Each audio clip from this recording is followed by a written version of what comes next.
How to make a shot in Roblox mobile. Hello everyone, in this video I'm gonna show you how you can make a shot on Roblox mobile. Creating a shot in Roblox on mobile requires some workarounds since Roblox Studio is not available on mobile devices. However, you can still design and upload a shot using templates and the Roblox website. Firstly, make sure that you have a premium membership on Roblox. To get premium, open Roblox app and go to the More option from the bottom panel. Here select the section Premium at the very top, and now from here you can get a Roblox Premium.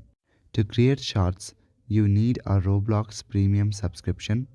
Now download the shot template. You can go to the website Roblox shot template page to select the template and download. Once the template is downloaded, then go to Roblox website.